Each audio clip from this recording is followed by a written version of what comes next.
Bueno, pues en mi reloj y con puntualidad británica vamos a empezar a las 8 en punto esta conferencia esta tarde.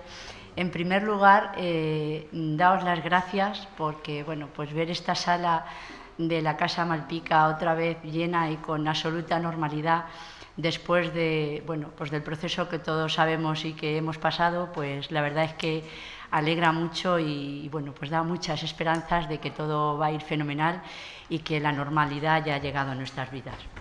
Por tanto, como decía, gracias a todos los asistentes y bueno, decir que desde aquí, por supuesto, tengo que dar las gracias, como siempre, a la Asociación Cultural El Zaque, porque sabemos que ya es tradición las conferencias de esta asociación y siempre enmarcadas en las jornadas medievales de Manzanares, las jornadas, las novenas, en este caso, jornadas histórico-turísticas Manzanares medieval. Por tanto, siempre fieles a su cita, siempre fieles a colaborar con el Ayuntamiento cuando lo necesitamos, ahí están. Muchísimas gracias, que tengo aquí a mi izquierda a Francisco Contreras González, más conocido por todos por Pipo. Y de verdad, y gracias a toda la gente que hace que el Zaque pues bueno, pues siga adelante y nos proponga tan buenas conferencias. Y por supuesto, dar las gracias, como no puede ser de otra manera, a Juan de Ávila Gijón Granados, que será el ponente de esta tarde y que creo que será una conferencia bastante importante, podremos sacar bastante suculenta también en cuanto a datos y bueno, y creo que será muy enriquecedora para todos. Muchas gracias, Juan. Después de, como ya decía, esta conferencia estaba prevista para el año 2020, ha tenido que posponerse 2 años, pero él, cumpliendo con su palabra, aquí lo tenemos en Manzanares y esta tarde pues podremos todos disfrutar de su conferencia. Gracias, de verdad, gracias en mi nombre del Ayuntamiento, en nombre de la Asociación Cultural El Zaque y en nombre de todos los manzanareños que estamos aquí. Así es que, por mi parte, le paso la palabra a Francisco Contreras, más conocido por todos, como decía antes, por Pipo. Gracias. Buenas tardes a todos y muchísimas gracias. Gracias también a todos los que han participado en la organización y, por supuesto, a Juan, de quien ahora haré una pequeña mención. Antes de comenzar, y con el regusto de haber sido ayer testigos de la presentación de un libro extraordinario, veo algunas caras que estaban allí, pero otras que no. Entonces, recordaros que bajo el patrocinio del Zaque os recomiendo muy encarecidamente que adquiráis el libro, que lo ojeéis, que lo leáis y lo estudiéis y que lo compartáis en lo posible porque forma parte muy importante de nuestro patrimonio y de nuestra historia. Como ha dicho Silvia, como preámbulo en los últimos 7 años, con la salvedad de los 2 que hemos pasado en el desierto de la pandemia, como preámbulo de las jornadas medievales, por parte del Zaque siempre se ha propuesto iniciar o abrir la puerta con un tipo de conferencia u otra actividad, normalmente con conferencias. En este caso, y es verdad, desde hace 2 años estaba pendiente y el compromiso de Juan se ha mantenido.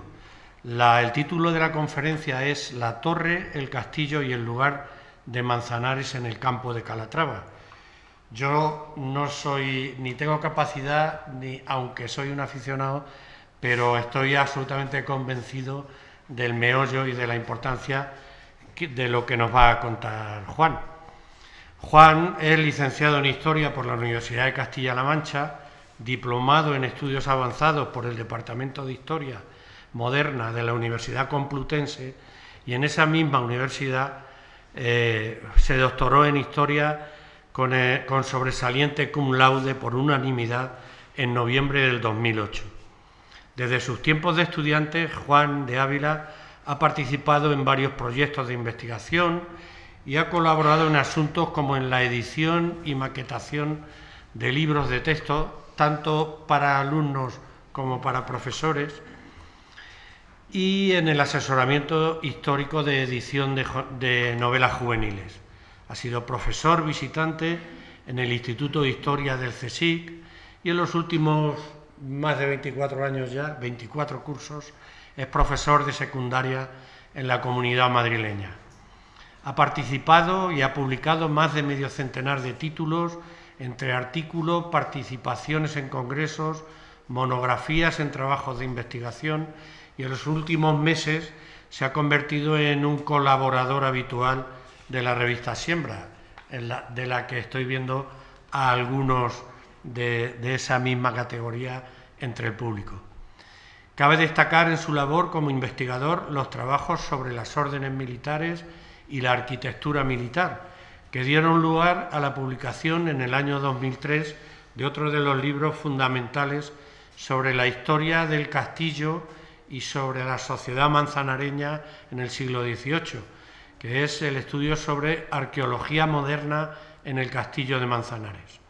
Actualmente, en sus estudios se centran en gran parte en aspectos sobre la violencia política en España en el siglo XX. Es miembro de la Fundación Española de Historia Moderna, de la Asociação dos Amigos da Torre do Tombo, en Portugal, y de la Asociación Española de Amigos de los Castillos. Y como él mismo confiesa, aunque sea nacido en Madrid en 1971, es de Manzanares de toda la vida. Actualmente tiene 2 hijas y con su actual pareja otras 2, lo que según él constituye una familia moderna y feliz. Tras estas ligeras notas sobre su trayectoria personal y profesional, de una persona que además, a pesar de esa amplia experiencia que he contado, se puede considerar como una persona joven, por nuestra parte, de parte del ZACE, debemos manifestar que una de las cosas que más satisfacción nos producen es que manzanareños de origen, que comenzaron aquí sus primeros pasos, que aquí tienen sus raíces, regresen con la aportación de su estudio y su experiencia a revertir esos conocimientos en su ciudad. Eso es digno de valorar por nuestra sociedad y así lo ponemos manifiesto desde el ZACE. Así es que, Juan, cuando quieras. Ya podéis subir. Sí. Nosotros queremos ser asistentes a la conferencia, con lo cual nos vamos a cambiar ligeramente de sitio. ¿Puedes salir? Bien. Bueno, pues buenas tardes, noches a todos.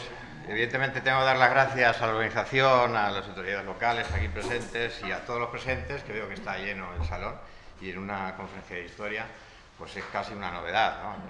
Somos casi siempre los mismos, pero os agradezco especialmente vuestra presencia. Como veis, yo lo que voy a hacer es resumir un poco el trabajo que yo tengo hecho, que lo tenía hecho hace ya 3 años, porque claro, Pipo me dijo, te doy 1 año para hacer esto, pero luego falló la primera, falló la segunda, hemos llegado por aquí, y entonces, bueno, pues esto ha producido que durante prácticamente 3 años he estado reflexionando sobre este trabajo, que en principio tenía otro título, pero luego de repente empecé a reflexionar sobre lo de la torre, lo otro, tal, y al final, bueno, pues se ha transformado, digamos que en un producto, digamos, de bastante calidad. Está feo que lo diga yo, pero recuerdo que en diciembre de 1970 García Noblejas dio una conferencia sobre el origen de Manzanares, que se publicó 3 años después. Y desde entonces quitamos un poco mi libro del 2003 y algún artículo por ahí perdido, pero que se hable tan claro sobre esto. Alguna conferencia ha habido de Clara Almagro, claro, pero tan claro como voy a hablar yo, pues creo que es comparable con aquella conferencia del año 70. En aquella conferencia estamos hablando del tardofranquismo. Se instituía Manzanares como fecha 1239. ¿no? La conferencia de García Noblejas nos traía una modernidad, y es que Manzanares se funda en ese año, y por cierto que se funda en Membrilla. Ahora lo vamos a ver. Como veis aquí hay una introducción, voy a hablar de historiografía, pero muy por encima, y luego unos capítulos y unas conclusiones, ¿no? Yo lo que hago con esto es, bueno, pues jugar un poco a modo de documental, y de esa manera no se me duerme nadie, porque voy a estar pasando diapositivas y vais a estar escuchándome y mirando. Bueno, lo primero, Antes de nada, pues hablar de la historiografía, brevemente. Hay un acontecimiento fundamental para poder hablar, digamos, de la historia de Manzanares, ¿no?, que es la creación de la Universidad de Castilla-La Mancha. Cuando en 1985 se crea la Universidad de Castilla-La Mancha, empiezan a crearse trabajos con una calidad excepcional, que no digo yo que los anteriores, que son lo que voy a llamar los clásicos, ¿no?, de Manzanares, como por ejemplo García Noblejas, Corchado Soriano, por supuesto que están ahí, pero evidentemente hay una gran diferencia. Estos historiadores que eran de Manzanares no tenían una dirección técnica. Ese es el gran problema que han tenido siempre este tipo de historiadores. Sin embargo, después, pues vamos a ver cómo hay una serie de personas que no solamente ellos empiezan a trabajar y a estudiar sobre Edad Media en La Mancha, que es a los que me voy a referir, sino que tienen una dirección técnica, de alguien que sabe muy bien, perfectamente, por dónde moverse. Bueno, dicho esto, tenemos que comenzar con cómo se hacía la historia de los pueblos en el siglo XIX. Lo que hacían era mandar una carta a los curas párrocos y el cura párroco le mandaba una pequeña breve historia de Manzanares, de Membrilla, de la Solana, etc., ¿no? Por ahí aparece un personaje singular, Inocente Revás, que además fue cura párroco en Manzanares, justo después de haber publicado un diccionario enciclopédico de la provincia de Ciudad Real, de los pueblos. Bueno, en este diccionario de Don Inocente, bueno, pues hace ahí una reseña a Manzanares, a todos, y evidentemente hay algunas meteduras de pata de mucho calibre que se han ido reproduciendo a lo largo del tiempo, ¿no? Después aparece Portuondo, que curiosamente en 1917 se hace un catálogo monumental con fotografías más que texto, de la provincia de Ciudad Real. Lo que pasa es que se hace en el 17 y hasta el año 72 no se publica, con lo cual eso quedaba ahí casi en un archivo. Después se ha hecho una edición posterior. Tras la guerra y el primer franquismo nos acercamos a Caridad Díaz Madroñero, que en el año 60 daba un bosquejo histórico, un artículo que iba desde la Edad Media, desde el origen, pues hasta el año 60, ¿no? Y después ya saltamos a los trabajos de García Noblejas, el que he mencionado antes, o Corchado Soriano, donde tiene 3 tomos sobre el campo de Calatrava y uno sobre el campo de Montiel, ¿no?, de interés para todos. Estos grandes esfuerzos y sacrificios personales de estas personas pues son evidentes que para cualquiera que tenga que estudiar un tema sobre Manzanares, pues primero tiene que leer aquellos, ¿no? Y luego pues pasar ya a otros autores más especializados, como por ejemplo, en el año 90 Francisco Ruiz Gómez se acerca a Manzanares en unas jornadas que organizó la Universidad Popular y habla de Manzanares en la Edad Media, ¿no? Ahí tenemos un trabajito ya de una persona que es catedrático de Historia Medieval en la Universidad de Castilla-La Mancha y que fue discípulo del medievalista Abilio Barbero, que es uno de los grandes medievalistas en España. Después tenemos a Enrique Rodríguez Picabea, que es un chico que, bueno, ya falleció, pero que trabajaba en la Universidad Autónoma de Madrid. Y allí lo que hubo fue un equipo. Carlos de Ayala, que digamos la estrella que trabaja sobre órdenes militares en España, que es catedrático de la Universidad de de la Autónoma de Madrid. Y él trabajó con 3 personas. Uno sobre la orden de Alcántara, otro sobre la orden de Santiago, otro de Calatrava, que era Enrique, ¿no? Enrique, pues por supuesto, nos hizo unos trabajos muy parecidos a lo de Clara de Almagro, que es de la Universidad de Granada, que luego ha pasado por una universidad portuguesa y ahora está en Alemania. Entonces, Rodríguez Picabea estaba dirigido por Carlos de Ayala y Luis Rafael Villegas, que por cierto es de un pueblo muy cerquita de aquí, de ahí el interés sobre La Mancha, desde la Universidad de Granada. Es decir, estos autores están dirigidos por otras personas que tienen muchísima experiencia, ¿no? Y esto es lo que hace que estos trabajos pues tengan una alta calidad. Bueno, en mi caso hay un montón de gente que me ha creado, me ha formado, ¿no? Empecé con Enrique Herrera en la Universidad de Castilla-La Mancha, después Fernando Bouza, catedrático de la Universidad Complutense, luego María Victoria López Cordón, catedrática de la Complutense, me dirigió el trabajo del Castillo y posteriormente una tesis doctoral. Hice hasta una especie de Erasmus de doctorado y el catedrático Freitas Carballo de la Universidad de Oporto, bueno, pues me dirigió allí algunos trabajos, bueno, pretendió que me quedase allí, no, me resistí, yo me volví para Madrid. Y por allí Francisco Fernández Izquierdo del CSIC, con él he trabajado en distintos proyectos y con todos estos pues son los que me han formado, ¿no? De ahí que mi trabajo pues tenga parte de ellos, ¿no? En el año 2003 publiqué en Manzanares el libro sobre el castillo. En el año 2008, Ignacio Jiménez Calero, Nacho, me invitó a unas jornadas que se produjeron en Manzanares, del instituto, con la colaboración del ayuntamiento, donde por ahí andaba Antonio Cava, y en aquellas jornadas señalaba que los esfuerzos académicos sobre la historia de Manzanares que se daban cada muchos años. Este es el testimonio, ¿no? Quitándolo de la pandemia, pues desde el 2008 yo no aparecía por aquí, han pasado ya unos años, aunque sí vine un par de veces para presentar un par de libros, pero no para hablar de historia de Manzanares, ¿no?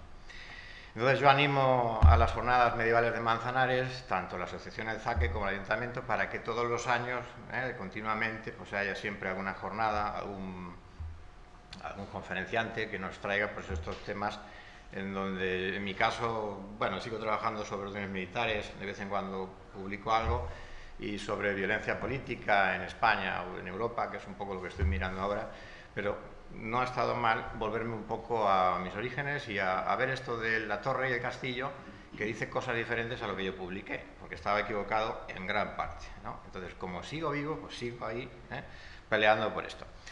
Siempre queda Clara Almagro, de la Universidad de Granada, aunque ahora está por ahí por Alemania, que yo creo que es la persona que nos va a dar en un futuro, a través de su madurez profesional, pues que nos tiene que dar un poco más de lo que vais a ver todos aquí. Vale.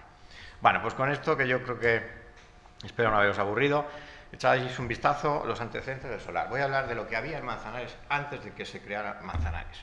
Evidentemente, en el Neolítico había poblados en altura, motillas y poblados de cabaña. Ahí tenemos la motilla de Membrilla, sería la de arriba, que tiene datos de 1400 antes de Cristo, y la de abajo, muchísimo más conocida, porque es la motilla que hay en Motilla del Azuero. Está en Daimiel, pero está muy cerca de Manzanares, ¿no? Esto tiene datos un poco anteriores, No se sabe muy bien cómo desaparecen, probablemente, yo lo he puesto ahí, hablando con algunos técnicos hace no mucho, debió ser una conjunción de cosas, no una sola cosa, ¿no? En el despoblado de El Tocón, precisamente hablaba con Isabel hace un momento, no sé por dónde andas, resulta que en este grabado del siglo XVII podemos ver aquí, a ver si se ve la flechita, ¿se ve la flechita? Sí. Pues el castillo del Tocón, que está encima de una plataforma que tiene una forma que yo llamaría el Tocón, así de sencillo. Debajo de esta plataforma que parece artificial y que han hecho para que el castillo esté por encima, ¿verdad?, de la población, y que siendo Membrilla, pues ya sabéis, llegaría bastante lejos, se vería desde la Mesnea exactamente. Pues yo creo que es esto. Aquí tenemos la ermita, debajo todo esto de aquí sería la propia motilla, y los árabes lo que hacen aquí es una cosa totalmente artificial, parece, ¿no?, con forma de tocón. Y se sabe que esto es el despoblado del Tocón en el siglo XIII. Luego el castillo del Tocón no era, por lo que decían dos paisanos, dos membrillatos, en 1575 eran interrogados para que le dijeran a Felipe II cuál era el origen de Membrilla, ¿no? Y estos decían que ellos creían que en lo alto del Cerro del Espino y que había un tocón y que encima hicieron un castillo. Esto no se lo cree, ni Marujita Díaz, desde luego. Pero bueno, era lo que decían aquellos hombres en el siglo XVI, ¿no? Evidentemente, viendo esta visita de un italiano que pasó por aquí y llevaba un pintor, un dibujante, hizo esto, pues yo creo que se aprecia bastante bien que esto de aquí es el Tocón. Y Membrilla está para allá. Quiere decir, Membrilla, que yo creo que recibe el nombre igual que Manzanares, de un fruto. Membrilla era una cosa y esto era un despoblado. Se dice en el siglo XIII que es un despoblado. Entonces, pues, evidentemente Membrilla ha crecido y ha absorbido esa parte, ¿no?, de allí. Además se ha ido desmoronando esa parte. Bueno, con esto llegamos a la etapa indígena, en donde desde el siglo VII a.C. hasta el siglo I no mucha gente conoce que pertenecíamos a una cosa que se llamaba Oretania, y que curiosamente Granatura de Calatrava se llamaba Oretum Germanorum, que tiene cierta referencia a Alemania, claro.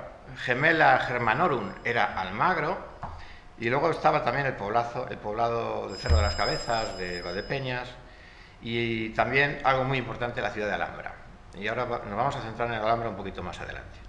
Con los enfrentamientos de los oretanos con los cartagineses, al final los cartagineses hacen una alianza matrimonial y de repente este territorio que veis ahí, oretanos, que pone por aquí, pues va a pertenecer a Cartago Nova, Cartagena, y se va a ligar a ellos. Después, evidentemente, vienen los romanos y se quedan con todo. Bueno, lo que nos interesa de los romanos es que el punto más importante cercano en la romanización es la Minium, que es Alhambra, que la tenemos aquí muy cerquita. Y después, cuando veamos lo de la Edad Media, veremos por qué Alhambra es tan importante para Manzanares. Observando ya el futuro territorio de Manzanares, nos encontramos con una torre de la Mesnera, que todo el mundo conoce, aunque sea de oídas. Yo subí una vez y me encontré ahí la sorpresita de que todavía quedaba un muro así, nada, unas piedrecitas, muy poquito, pero evidentemente se veía que no era redondo, que era cuadrado. La descripción del siglo XIX es que dice que había 4 metros de ancho y más de 6 metros de altura. Al ser cuadrado, no puede ser musulmán porque las hacían redonditas, y por tanto yo supongo que si no es romano, incluso puede ser anterior, podría ser íbero, pero bueno, nos quedamos en lo romano, que tendría lógica. Bueno, pues además de eso, van a llegar en la etapa hispano-musulmán y nos encontramos que Moratalaz, lo he situado aquí en el mapa aprovechando el mapa, Moratalaz en el siglo X, nos encontramos pues una aldea con un castillo y que está situado justo entre Calatrava, que es Calatrava, es la ciudad musulmana más importante en ese momento de aquí, y Alhambra, con lo cual es de uno de los caminos del siglo X-XI, pues es una parada para viajeros. Ahora vamos a ver, en Calatrava había un gobernador y desde allí controlaban 2 aldeas, una era Moratalaz y otra Argamasilla y Pilasbonas. Argamasilla y Pilasbonas estaría ubicada justo entre Manzanares y Membrilla, y en este trabajo ha salido una pequeña sorpresa, porque resulta que entre Manzanares y Membrilla había un señorío, una serna con jurisdicción propia que pertenecía al campo de Montiel, pero que no pertenecía a Membrilla, que pertenecía a un hospital de Caballeros de Toledo, del que voy a hablar un poquito más adelante. Ahí tenéis la ciudad de Calatrava, todavía se está excavando, y esto sería un esquema de castillo de Moratalaz, ¿no? Si veis en la parte que he puesto en negro, serían los restos actuales de la torre. A un lado estaría la torre más pequeña. Se habla de 3 torrecillas, yo las he ubicado ahí, hacia afuera, pero yo no sé, cada vez que lo veo me da a mí que esta de aquí en medio estaría aquí, porque entre torre y torre digo yo que habría una puerta, no la van a poner en otro sitio, por la defensa. El pozo sigue existiendo, está ahí, y luego se sabe que eran como 34 metros, por las descripciones que hay en el siglo XIX, hay 34 metros de lateral, y dicen que es cuadrado, con lo cual esto es más o menos, con el río Azuer un poquito más alejado, yo lo he metido ahí para que se vea. Esto sería un esquema, yo creo que el primer esquema que se hace del castillo de Moratalaz, que servía básicamente, si los mercaderes iban por ahí de noche, pues se metían ahí, aparte de una pequeña guarnición, ¿no? Entonces, básicamente Moratalaz es una posada, entre comillas, y se tiene que meter en esta fortaleza pues por seguridad. Entonces es cobijo para el comercio y, por supuesto, si hay una algarada o hay una rebelión, ¿no?, dentro de la población, pues también le serviría. En el siglo XI ya nos encontramos esos caminos en donde Francisco Ruiz y otros pues nos indican, no sé si se va a ver muy bien, pero esto de aquí que voy a señalar es Calatrava, y hay un camino que lleva hasta Alhambra. Bueno, pues en medio de ese camino, a medio camino, curiosamente está Moratalaz, con lo cual pues es evidente para qué servía Moratalaz, ¿no? Más tarde, ya en el siglo XII, nos encontramos que a mediados del siglo XII el rey castellano asalta la ciudad de Calatrava. Entonces lo que ocurre con esa frontera es que sube y baja, porque primero llega el rey castellano y pone allí nada menos, en algunos, vamos a decir, en algunos castillos y fortalezas del actual campo de Calatrava, va a poner a los caballeros de la Orden del Temple, nada menos. Estos caballeros de la Orden del Temple, que tienen ojos y escuchan lo que pasa un poquito más abajo, ven que son pocos y que se los van a cepillar. Y entonces lo que dicen, oiga usted, señor rey, quédese con los castillos. Y ahí es cuando se funda la Orden de Calatrava. Unos caballeros dicen, bueno, pues nos quedamos nosotros, y como se meten en Calatrava, pues ahí tienen ustedes el origen de la Orden de Calatrava. ¿Qué ocurrió? Que a mediados del siglo XII, también una orden de Montegaudio, que se llamaba también Orden de Montfranc, una pequeña orden, les dieron la zona de Alhambra. Eso es de mucho interés para nosotros, y estuvieron aquí. Pero claro, entre que los musulmanes subían y bajaban, pues al final la orden esta desapareció. Esta orden recibe Alhambra en 1158, y al final, como va a desaparecer todo, porque aparece la batalla del Arcos, 1195, la batalla del Arcos es una victoria de los musulmanes y sube la frontera para arriba. Entonces, lo que es normal es que toda esta zona del campo de Calatrava quede arrasado, los castillos igual se abandonan, que se destruyen, entre comillas, hasta que llega la batalla de las Navas de Tolosa, donde finalmente ahí ya la frontera va a quedar en Sierra Morena y con victoria cristiana, salvo, bueno, Alcaraz, que se va a conquistar después, en Albacete, y Montiel. Montiel va a quedar en manos de los musulmanes hasta 1228. Estamos nosotros pensando en Manzanares, 1239, si hay moros en Montiel, muy difícil que Manzanares exista. En esta batalla de las Navas, el Papa interviene y crea como una cruzada esta guerra, llegan hasta extranjeros, ¿no?, europeos, y lo que nos encontramos a continuación, en el siglo XIII, pues es la creación ya de toda esta zona. Ahí tenéis los planos del Castillo de Alhambra, que es de interés, el Castillo del Tocón, este de Carlos Javier Rubio. Yo os recomiendo este libro, sobre el campo de Montiel, en la Edad Media. Y aquí aparece un personaje muy particular, que no tenemos foto ni imagen, porque murió en esas fechas, 1218, y bueno, lo que tenemos ahí es su escudo y donde lo enterraron, que no existe ya ni la tumba, ¿no? Sería enterrado en Uclés, en el convento. ¿Qué ocurrió? Pues en 1214 Alhambra pasa a la Orden de Santiago y la Orden de Santiago le pasa el marrón, entre comillas, a este hombre, que es el alférez real. El alférez real es el jefe de los ejércitos castellanos. En medio de todo esto, él en Alhambra, y delante de Alhambra, en un castillo que se llama Salidiello, de un pueblo, tienen justo delante Montiel, y están, digamos, los moros en Montiel y ellos ahí. Es como una punta de lanza, es un enfrentamiento, una frontera durante una serie de años. ¿Qué es lo que ocurre? Que mientras tanto va y se muere el rey y se queda el niño con 12 años como nuevo rey. Y ahí aparece que Álvaro Núñez de Lara lo hacen regente, pero aparece otro bando y hay una guerra civil interna y este pues no triunfa. Con lo cual el conde don Álvaro desapareció, volvió a la Orden de Santiago. Y cuando hablamos de la encomienda de Alhambra, hablamos desde la Torre de Mesnera, o sea, integrando Manzanares, hasta Roidera, incluido Membrilla, por cierto. Bueno, pues este noble militar abanderó aquí la frontera, pero al final volvió a la Orden de Santiago. Bien, pues en 1239, y ahí ya entramos en el meollo, se juntan ahí en Membrilla los caballeros de Santiago y de Calatrava y deciden, no sabemos exactamente por qué, que de repente hay un trocito importante, que es Manzanares, ¿no?, de la Orden de Santiago, que va a pasar del campo de Montiel, santiaguista, al campo de Calatrava y hasta ahí, hasta hoy, con el pequeño detalle que contaré de eso que ha aparecido entre Manzanares y Membrilla. Bien, ahí nace Manzanares y se va a construir una torre que señoreará el nuevo territorio de Calatrava y que está a la espalda de Almagro, porque tenemos que conocer que en Almagro viven los maestres, no están en el Sacro Convento de Calatrava, por ahí van, allí luego los van a enterrar, pero viven en las casas maestrales que están en la plaza de Almagro.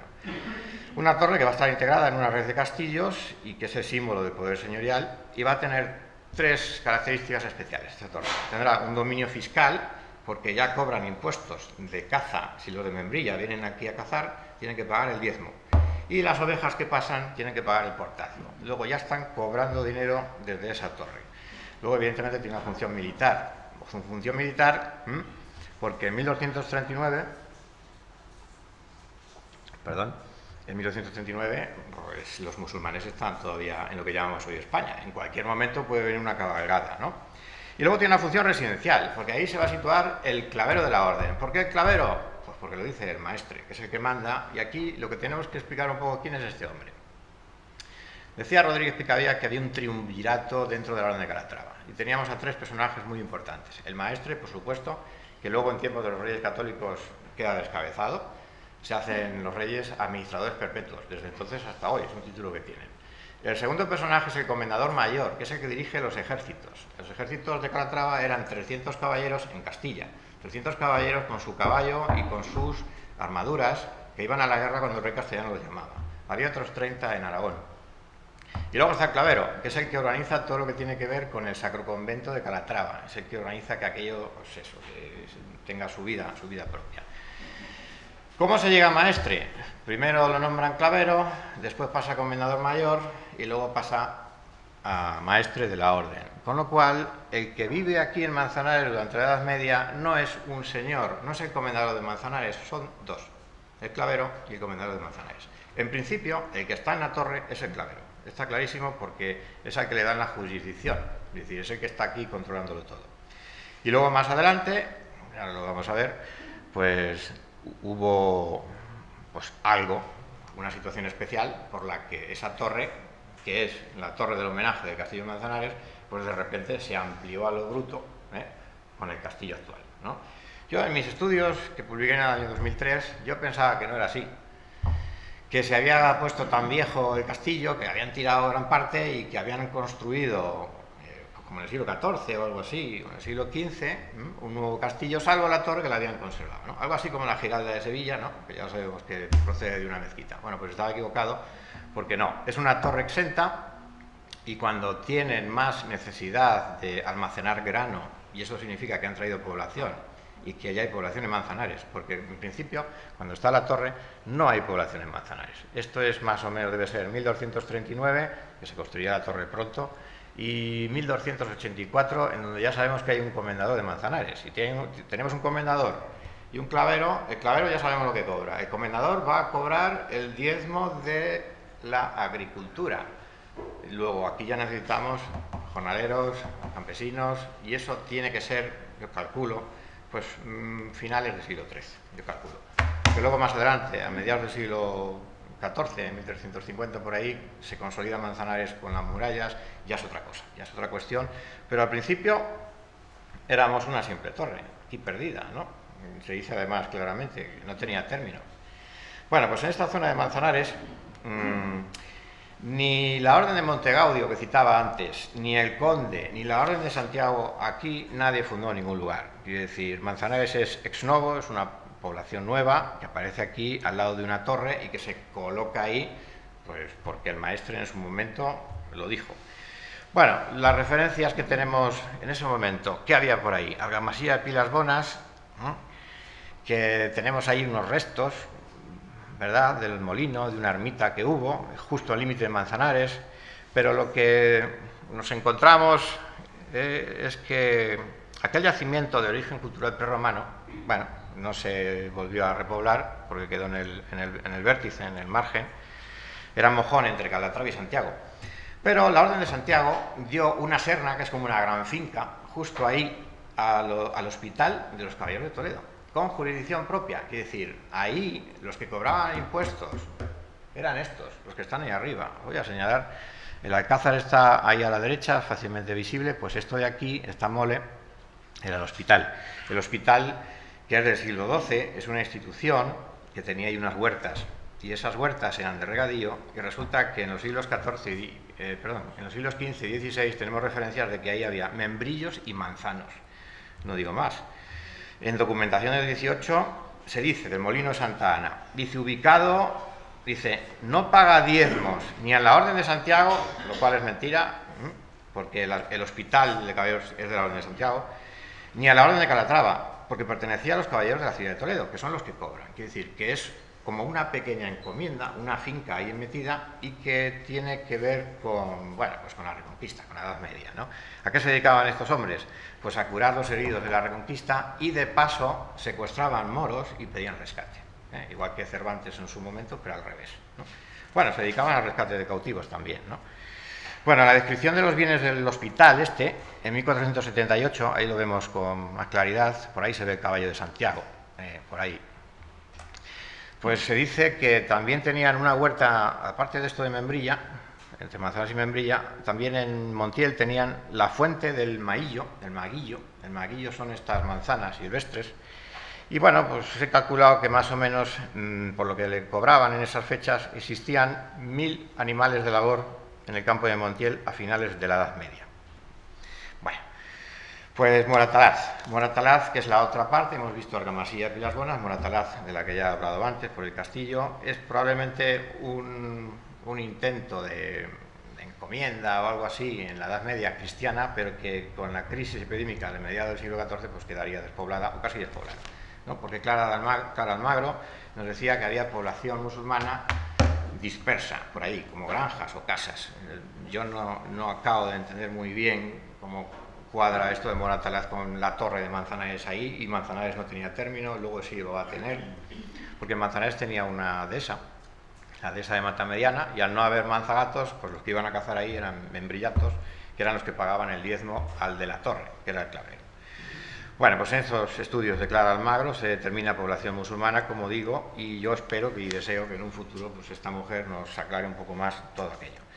Por tanto, nace en 1239 Manzanares con una torre que sería algo parecido a esto, no es esta evidentemente, ni esto, se parece más a esto, y cualquiera que entre hoy en el castillo a través del portón ese que tenemos ahí, que tiene como unos clavos hacia afuera, si entra por ahí, a la izquierda está la torre y puede ver cómo la parte de abajo es un poquito más ancha, cosa que el resto del castillo no lo es. Por eso sabemos que esta torre, aquí tenemos la primera imagen, la primera fotografía, gracias a Kitty Moore, que es este de aquí, ahí se ve la torre de la iglesia. Esto es cuando hubo, en el año 1900, un eclipse solar total y se vinieron aquí unos británicos, unos científicos, y se metieron en la torre del castillo, justo arriba estuvieron ahí con sus cacharros viendo aquello. Es por ello que en 1901 se publica esta fotografía y otra que vamos a ver después en Londres. No existe ese libro en España, por cierto. En su momento el ejemplar lo tuve que pedir de la Universidad de Sussex. Y abajo tenemos unas fotografías ya muy conocidas, que son más o menos de 1910, se calcula, que es ese catálogo monumental de Portuondo, en donde se ve que ya estaba un poco cascado la parte de aquí de fuera, ¿no? Esto daría la plaza de San Blas, pero sin embargo por dentro se conservaba perfectamente, ¿no? Esto va a hacer que pocos años después se desmoche la parte de arriba, se le ponga un tejado a cuatro aguas que ha durado hasta la última restauración, que ha vuelto a elevar la torre. Bueno, esta es la acuarela de estos científicos, donde se ve perfectamente tres figuras ahí arriba, porque en 1862, digamos que el Estado tira las murallas, las mete además en los fosos, ahí en los fosos tiene que ver de todo, y lo convierte de una arquitectura militar a una arquitectura doméstica, y la vende en subasta como Casa Castillo, en 1864. Donde ahí hay dos propietarios, uno es la familia Garzón-Oblejas, que todavía lo mantiene, y la otra parte luego se ha subdividido entre la familia Mulleras, se subdividió entre muchos más, y al final el dueño del restaurante ha comprado todo aquello, o prácticamente todo, y lo ha convertido en una hospedería-restaurante. Bueno, esto es un baldosín que ha aparecido hace poco, y de gentileza de la familia García-Noblejas me lo mandó. Ellos veían ahí, ellas, tanto Teresa como Carmen, veían aquí. Bueno, no se ve ni torta, pero veían aquí un 1, un 2, un número tachado y un 9. Y parecía que ponía 1289. La leche, no. Arriba pone, esto es una N y una O.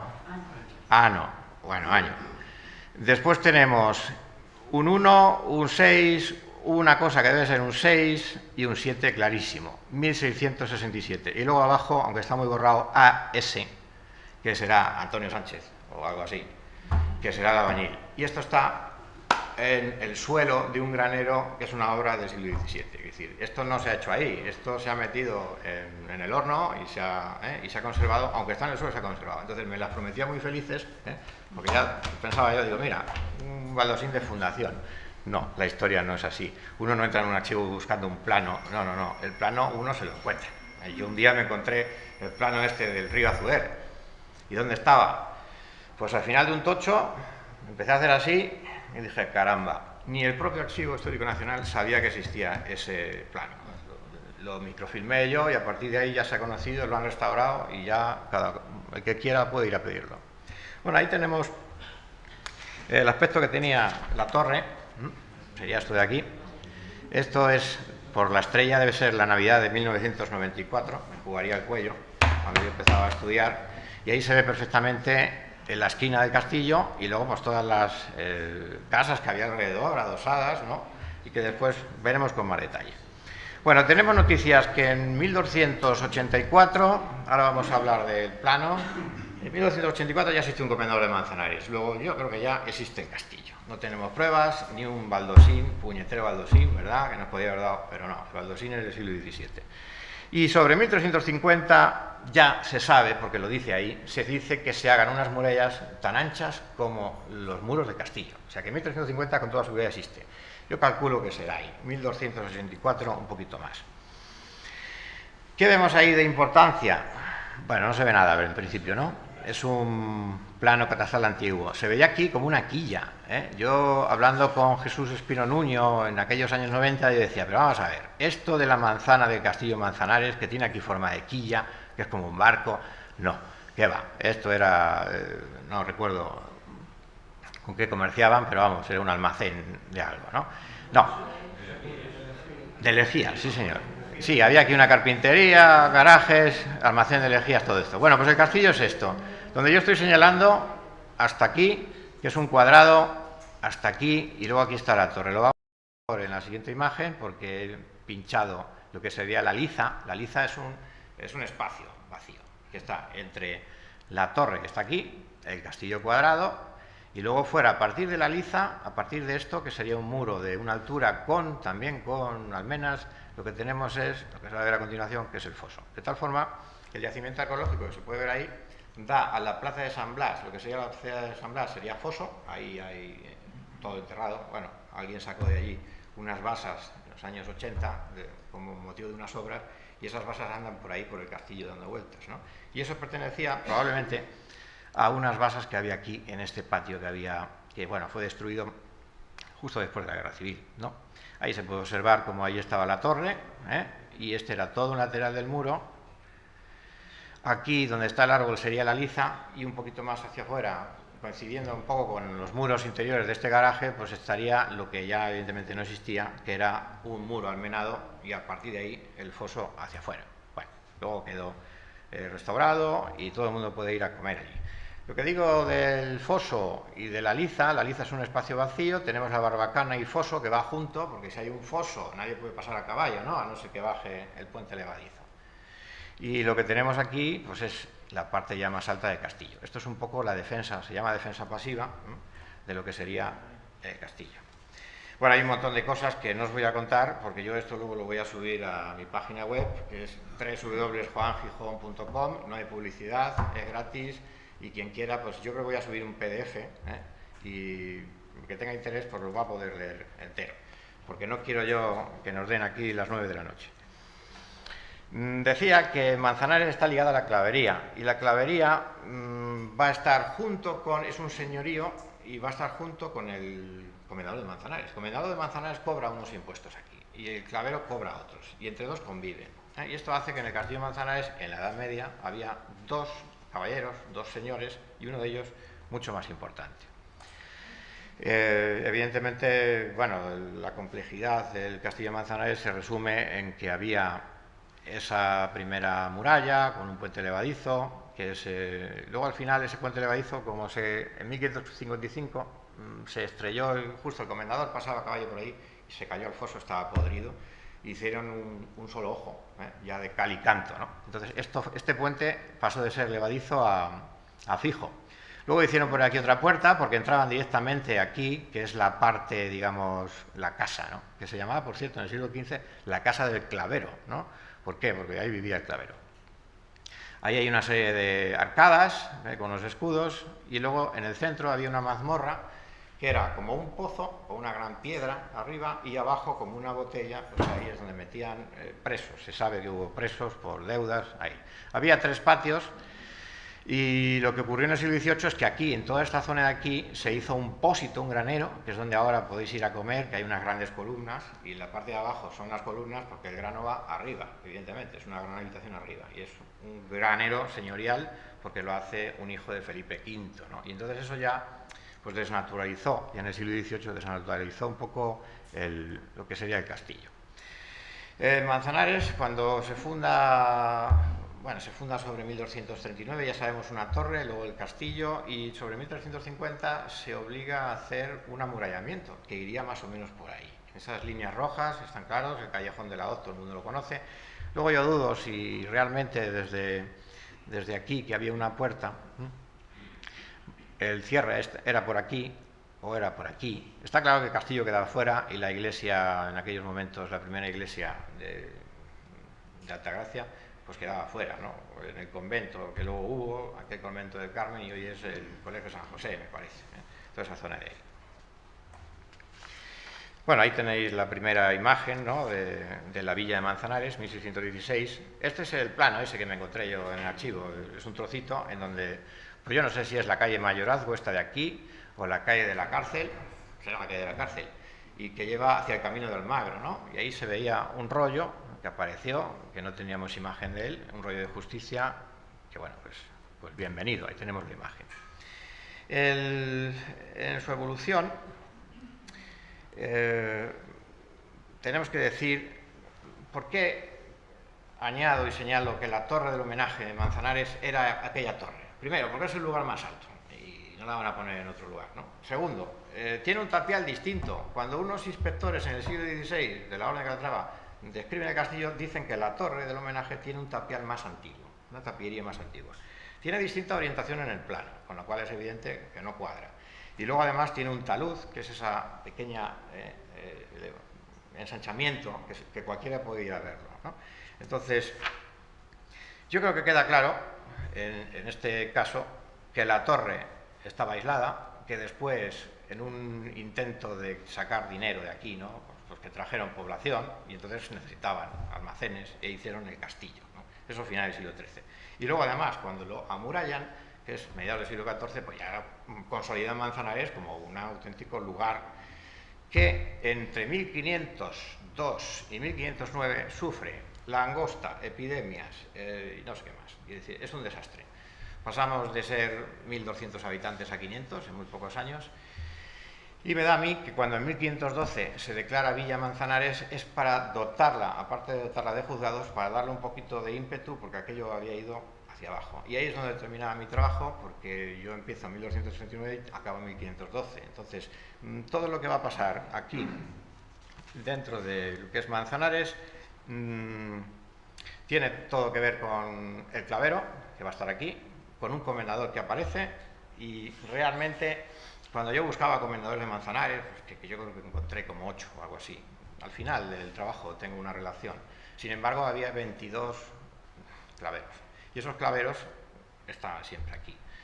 ¿Qué pasa con la crisis esa de 1502-1508? Pues casualmente el clavero desaparece y se hace unos palacios de la clavería en Aldea del Rey, justo al ladito del Sacro Convento, que es lo que tiene que estar trabajando. Con lo cual, el clavero ya no está en Manzanares, ya no hay moros en la frontera, porque estamos hablando ya después de 1492, y ya la torre de Manzanares, el castillo de Manzanares, pierde esa importancia militar para ser otra cosa. Almacenes de grano, y para que durante la Edad Moderna, pues un montón de comendadores que no pasaban ni por aquí empiecen a cobrar los diezmos de Manzanares para, por ejemplo, pues un duque que había en Italia, pues contrate un maestro de esgrima, o para contratar a su peluquero. Quiere decir, el diezmo, los impuestos de Manzanares terminarán para pagar una corte en Italia, o incluso los caballos de un militar en Flandes. Ya no va a ser un comendador que está aquí, un clavero que está aquí, porque realmente ya no hay frontera. Pasamos de ser tierra de frontera a sencillamente otra cosa, en medio de Castilla. Bueno, ahí se ven los escudos que todavía existen de don Gutiérrez López de Padilla. Esto es un alfarje, un techo, que hay en la parte de la familia García Noblejas, en donde se repiten 3 escudos en los laterales, ¿no? 17 escuditos pequeñitos. Y en el patio también tienen esos 2 escudos y pertenecen a 2 personajes importantes. Gutiérrez López de Padilla es un pobre desgraciado, porque el hombre era comendador de Manzanares y clavero. Y luego fue comendador mayor. Y luego iba a ser maestre. Pero apareció Isabel la Católica, porque además era sobrino de 2 maestres, con lo cual iba directo, tenía ahí perfectamente todo encauzado, pero apareció Isabel la Católica, que esta mujer iba a caballo desde La Coruña a Barcelona y volvía por Toledo, embarazada, e iba haciendo de las suyas por todos lados, ¿no? Y en este caso pasó a ser administrador perpetuo su marido. Ella no podía ser porque era una mujer. Con esto llego a unas simples conclusiones. Después, si queréis hacer alguna pregunta, estoy a vuestra disposición, por supuesto, pero muy resumidamente tenemos que decir que es un territorio, Manzanares es un territorio arrebatado al antiguo campo de Montiel. en año 1939, esto ya lo sabíamos. Es una fundación cristiana con nombre procedente de la toponimia.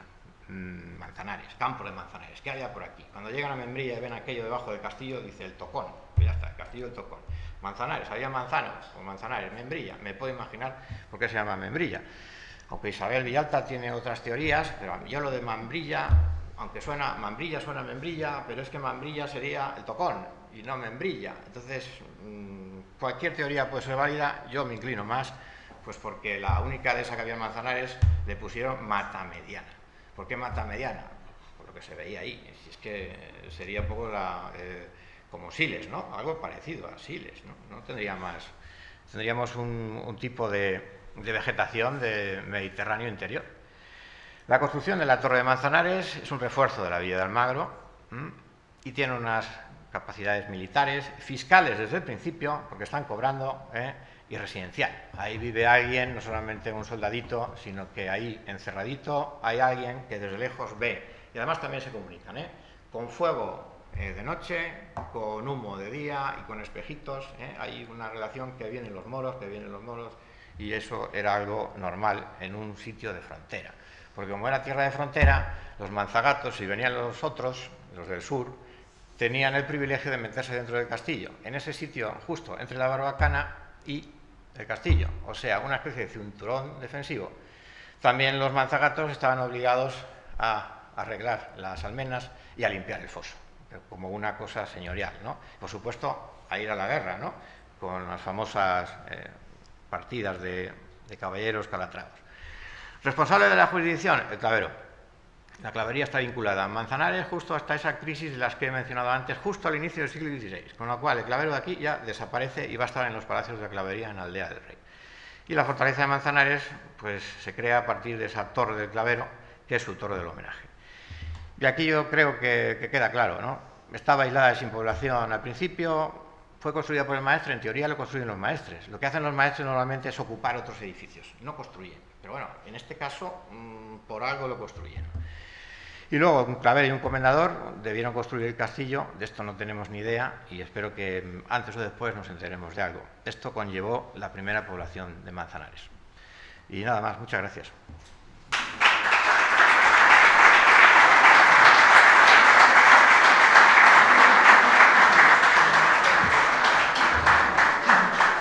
Si alguien se atreve a hacer alguna pregunta, son las 9 menos 10. Me he portado bien, ¿eh? Venga, adelante, Antonio. Es que me resisto a... No entiendo lo de la vinculación del clavero, porque el clavero es una figura principal dentro del organismo, de la organización de la orden. Y tenía unas responsabilidades muy concretas en el mantenimiento y organización del Sacro Convento y de todas las propiedades centrales de la orden. Claro, ¿por qué estaba desplazado desde Almagro o desde el Sacro Convento es muy fácil. A Manzanares? El maestre es el que dirige todo aquello, incluso va a la guerra, ¿no? Ahí el tío, bien. El que dirige sus ejércitos es el comendador mayor, pero si el comendador mayor está viejo, está herido, está malo, es el clavero. Quiere decir que el clavero es un caballero también, igual que el comendador mayor. Y de hecho, si esta figura la ponen aquí es por algo especial, Almagro. Si están ahí los maestres, pues habrá que avisar que vienen los del sur. Entonces, el clavero va a ser el siguiente comendador mayor, el comendador mayor será al final el maestre, y entonces esos tres son los más importantes. ¿Por qué lo ponen aquí? Pues es que esto es raro, quiere decir, crear de repente una nueva encomienda aquí, en este extremo, que ya no era ni siquiera el campo de Calatrava, era el campo de Montiel. Tampoco sabemos por qué le quitaron ese pedazo, ¿no?, a la encomienda de Alhambra, porque yo calculo, bueno, en esos tiempos hay documentación que se habla de permuta siempre. Te doy este trocito en Valencia y me das este trocito al lado de Membrilla, ¿no? Puede ser algo de eso, pero no lo conocemos. Ahora, el clavero puede dirigir perfectamente a los caballeros de Calatrava, esos 300 caballeros que tienen que luchar con el rey de Castilla, y es que es bastante frecuente que el comendador mayor esté herido o que sea viejo. Si es viejo, lo meten en el Sacro Convento y este lo sustituye. Entonces, eso es lo que opino. Pero mantienes que desde 1284 hasta 1500... Antes, desde 1239. Claveros, sí. O sea, que no es la misma persona. No, son un montón, claro, con el tiempo, los van nombrando. Es algo puntual. El clavero tiene en Manzanares el portazgo, que es el paso de las ovejas, y lo va a mantener además en la Edad Moderna. Y tiene luego también esos diezmos que cuando vienen a cazar los del campo de Montiel aquí a Manzanares, en la dehesa de Mata Mediana, esos diezmos también van al castillo. Entonces, ¿por qué es el clavero? Lo elige el maestre, porque en el documento del 4 de septiembre de 1239 lo dice así, tiene que la jurisdicción pertenece al clavero. Entonces, este está aquí. No va a dejar aquí a 2 soldados aburridos, no, está aquí. Luego es una cosa un poco extraña, pero es como el afianzamiento de, digamos, de la espalda de Almagro en el campo de Calatrava, porque el campo de Calatrava crece por aquí. Sí, al principio, pero luego ya... Esa es mi opinión. Después, bueno, la Edad Media se perpetúa y aprovechando una crisis, pues el clavero se va. Aprovechando esa crisis se construyen los palacios de la clavería que existen y están al lado de donde tú dices, porque está constantemente... El clavero tiene derechos en un montón de sitios y aquí, además de derechos, tiene la residencia. ¿Más preguntas? Bueno, yo sí te quería decir, ya que me has nombrado... Isabel. Sí te quería decir, Juan, que en toponimia, pues estoy muy metida y entonces no puede venir de Membrilla de Membrillos ni Manzanares de Manzanares. Bueno, es mi opinión. La toponimia es extraordinariamente estable y viene de hace 10.000 años, cuando los hombres empezaron a nombrar por todo el ámbito indoeuropeo los relieves de la tierra, que son los que están ahí antes que cualquier planta. Las plantas vegetales han desaparecido. Sí pueden dar origen a topónimos, pues estas más estables en sierras, zonas de sierra, pero las huertas han desaparecido. Bueno, yo me baso en que todo esto queda despoblado, se abandonan los castillos y vienen los cristianos. Y lo que ven ahí, pues le ponen ese nombre. Otra cosa es Calatrava, eso es otra cosa. Otra cosa es Alhambra, pero realmente lo que yo pienso, lo que yo opino es que, bueno, ven eso ahí y le ponen un nombre. No, si no saben, si no hay nadie. Pero que es una opinión, es decir, que hay puede haber 1000 opiniones. Y por cierto, tu trabajo es magnífico, que lo he leído yo. Y estoy de acuerdo en que tú también dices ahí que ese montecillo que hay justo debajo del castillo que es artificial. Lo dices ahí. Artificial, pero no deja de ser una motilla. Pero encima, es que yo creo que la motilla está abajo, que se ve, y eso es como una peana. Son teorías, desde luego. Bien. Ahí hay una elevación, porque mira, en el término de Membrilla hay un paraje que se llama el Membrillo. ¿Y por qué? Porque ya empieza a hacer elevación la tierra después de dejar el cauce de la Fuer, el Membrillo. Pero tenemos muchos topónimos que está la Membrilleja, que son elevaciones del terreno. En Castilla y León hay las Mamblas, Mambelas. Sí te he leído. Es una evolución de ese mama. Sí. Mama, los romanos le llamaron mámbula, pequeña. Pero yo vuelvo, sin negar esas teorías, yo vuelvo a lo de antes. Quiero decir, aquí llegan los cristianos y no hay nadie. Sí, había un caserío del río.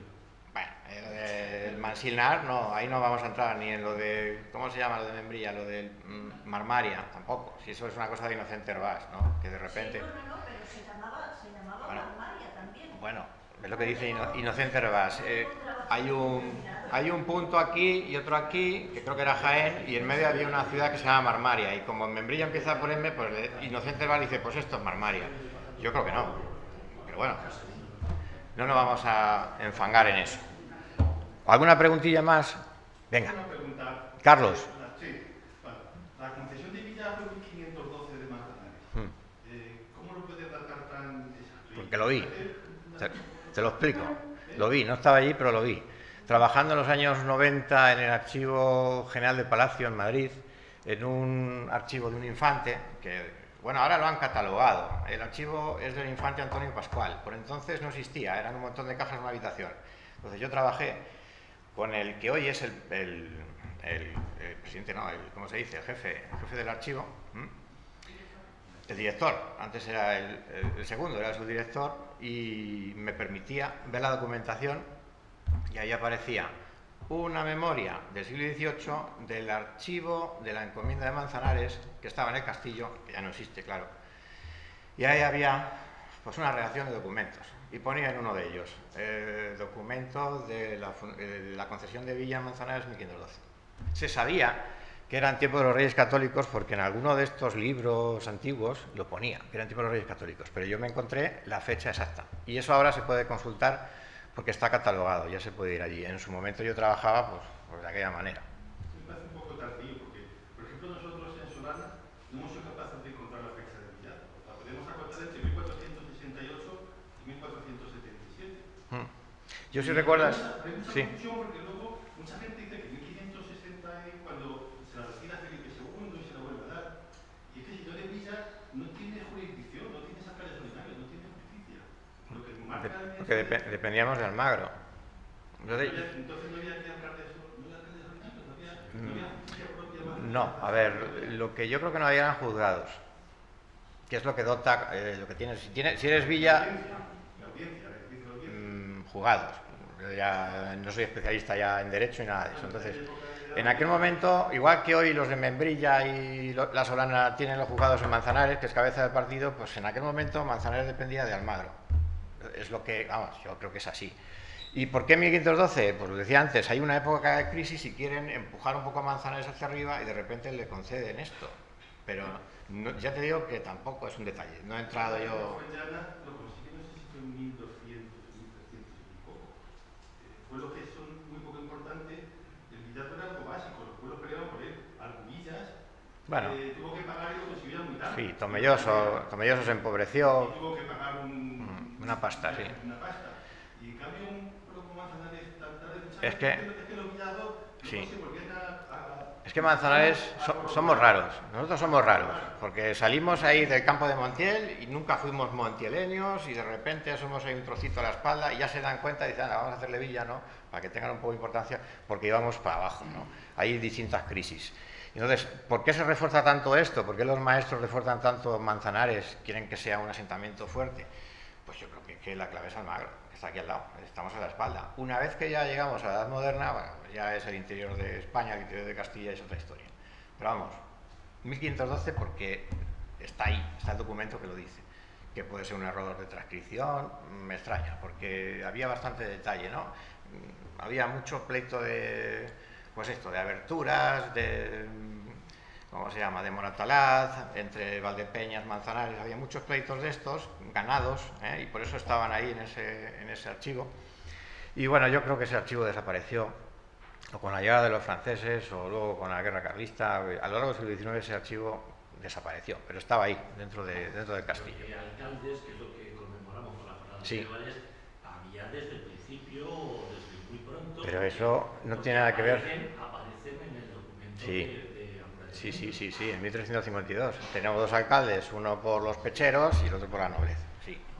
Dime. Hablando de lo que estáis hablando, mi ignorancia, ¿por los reyes católicos o por el rey católico? No. En 1504 ha muerto Isabel. 1512 es el rey. Y firma el rey. Yo no he visto el documento, he visto una referencia de que eso estaba en el castillo. No he visto el documento. Las informaciones nos hablan de concesión de los reyes católicos. Quizás es una de... Igual es una... Sí, pero... Luego sería el rey. Isabel muere en 1504, entonces Fernando todavía está ahí, a lo mejor firma, es una manera genérica, ¿no?, de decirlo. Tiempos de los reyes católicos, que puede ser, aunque haya muerto Isabel, ¿no?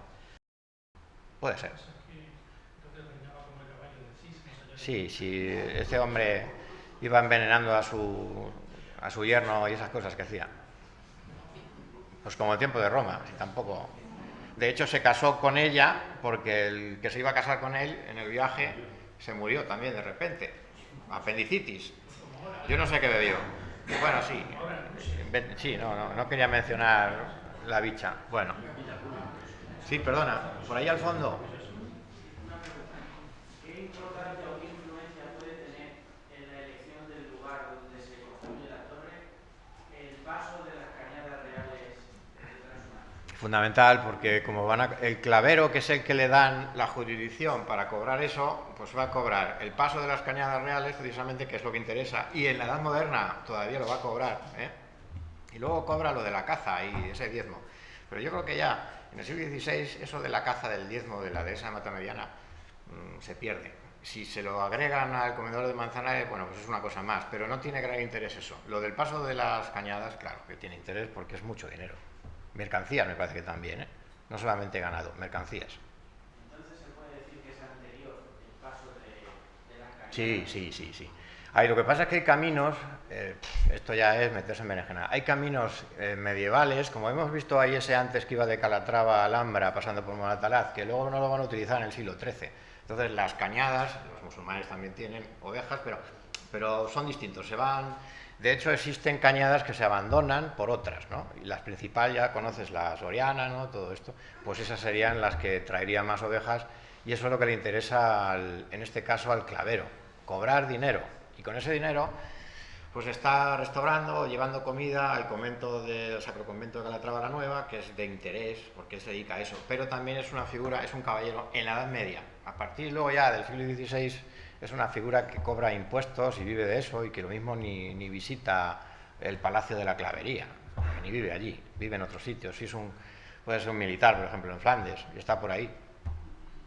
No sé si te ha aclarado algo, había una mano por ahí, sí. Me ha resultado muy curioso que has comentado que alrededor de 1505 la población alemana se empobrece. Me resulta curioso porque en esas fechas está en construcción la parroquia, entonces o se debió recuperar muy rápidamente para iniciar un edificio del porte que tenemos. Pero la iglesia la van a construir.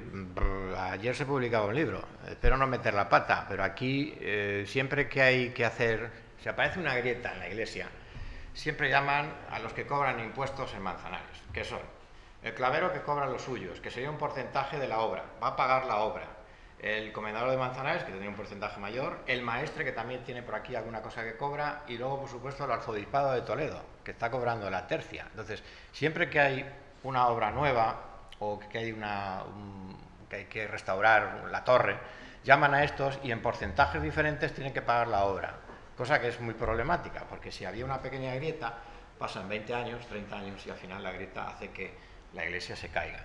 Ahora, yo no sé si la fundación de la iglesia, se ha escrito un libro, ni lo he leído, es porque de repente los Reyes Católicos ponen un dinero o el arzobispado de Toledo pone un dinero, no tengo ni idea.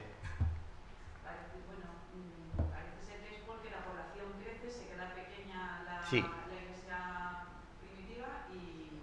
Pero ¿quién paga esa obra? No lo sé, yo no tengo ni idea. Igual, por eso, si empieza en 1499 y termina en 1520, si mal no recuerdo, igual por eso a lo mejor tarda un poco más. Pero el caso es que puede retrasar. Sobre ese tema también de los 1505, puedo dar una opinión también. Pues adelante. En eso hay muchos altibajos. Nosotros hemos quedado en el campo de Montiel y eso pasa mucho. Hay momentos, sobre todo a principios del siglo, como has dicho tú, en 1505, hay momentos de sequía, de epidemias, y hay en el campo de Montiel la población se reduce un 30 o un 40%, todos los pueblos. Sí, debe ser la misma época. Durante la primera década del siglo XVI. Es la misma época. De un gran crecimiento. Le llamaban, Carlos, le llamaban la encomienda loca, la de Manzanares. ¿Por qué la...? Sí. Lo de la encomienda loca es que de repente daba mucho dinero y de repente nada, porque pertenecía a los diezmos. Claro, si es la agricultura de los diezmos, si hay una sequía, si hay langosta, si hay epidemias, bueno, pues ¿qué pasa si el 40% de la población desaparece? Pues esos no van a trabajar en el campo, lógicamente. Entonces tendrán que traer gente de fuera. En la repoblación de los moriscos de Granada, se sabe, que también se publicó en el libro del Castillo, que se trajeron granadinos aquí, aunque luego los expulsaron en 1609, me parece que eran 300 personas, 64 familias. Nada menos que echan a 300 personas, porque tienen un origen musulmán, y se duda de ellos si son cristianos verdaderos y tal. Entonces, esa gracia, ¿no?, del rey haría que el comendador de Manzanares en ese momento de repente redujera sus diezmos y su riqueza. Eso es algo que, por ejemplo, en la parte de la Comunidad Valenciana, de repente se van todos los vasallos. En 1609 hay pueblos que se quedan vacíos y el señor se queda tieso, no tiene vasallos de repente. ¿Con esto nos vamos? ¿Os habéis quedado contentos? Isabel no lo sé, Isabel no lo sé. Gracias.